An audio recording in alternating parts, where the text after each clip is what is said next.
ఆమేన్. హల్లెలూయా. ఈ కాలం యొక్క వర్తమానం ఏంటంటే, ఈ గడి యొక్క వర్తమానం ఏంటంటే, ఈ గడి యొక్క వాగ్దానం ఏంటంటే, అన్యజనుల మధ్యలో నీతి సూర్యుడు ఉదయించాలి. ఏంటండి? నీతి సూర్యుడు ఉదయించాలి. అన్యజనుల మధ్యలో నీతి సూర్యుడు ఉదయించాలి. నీతి సూర్యుని ఈ రోజు మనం కలుసుకోవాలి. ఇది మన యొక్క వాగ్దానం.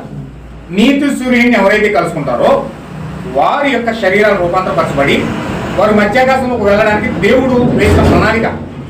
హల్లెలూయా. నీతి సూర్యుడిగా దేవుడు ఈరోజు అన్యజనులు కలవబోతూ ఉన్నాడు. ఈరోజు నీతి సూర్యుడు అన్యజనుల దగ్గరికి వచ్చి అన్యజనులు కలుస్తూ ఉన్నాడు. ఈ నీతి సూర్యుడు వచ్చేటప్పుడు ఏ విధంగా వస్తా ఉన్నాడంటే, ఎప్పుడు ఈ నీతి సూర్యుడు వస్తాడంటే, ఇక్కడ చెప్తా ఉన్నాడు, యెహోవా నియమించిన భయంకరమైన మహాదినం రాకమునుపు, అనగా 3వ ప్రపంచ యుద్ధం రాకమునుపు. ఏంటండి అది?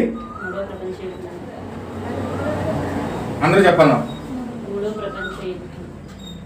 3వ ప్రపంచ యుద్ధం రాకమునుపు ఇక్కడ ఏం జరుగుతుందంటే, నీతి సూర్యుడు అన్యజనులు కలవాలి.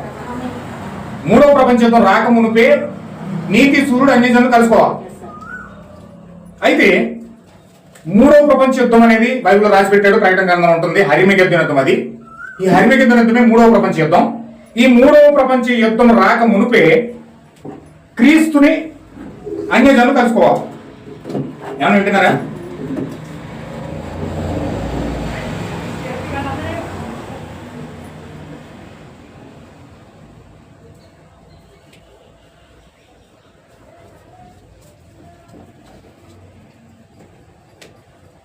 మూడవ ప్రపంచ యుద్ధం రాకముందే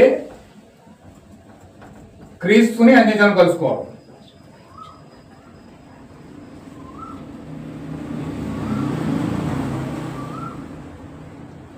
అంటే ఇప్పుడు మొదటి రాకడలో యేసుక్రీస్తుని యూదులు కలుసుకున్నారు, సమరయులు కలుసుకున్నారు.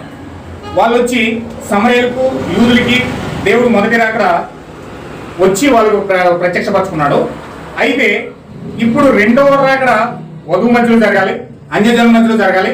ఈ అన్యజనుల మధ్యలో ఆ నీతి సూర్యుడు ఉదయించాలంటే 3వ ప్రపంచ యుద్ధం రాకముందే అన్యజనుల దగ్గరికి క్రీస్తు వచ్చి కలుసుకోవాలి. ఎవరైతే క్రీస్తును కలుసుకుంటారో వారు మాత్రమే వారి శరీరాలు మార్చబడి మధ్యాకాశంలోకి వెళ్తారండి. వారి శరీరాలు మార్చబడి మధ్యాకాశంలోకి వెళ్ళాలంటే భూమి మీద ఉండగానే క్రీస్తును కలుసుకోవాలి. క్రీస్తును కలుసుకున్న వ్యక్తే మధ్యాకాశంలోకి వెళ్తాడు.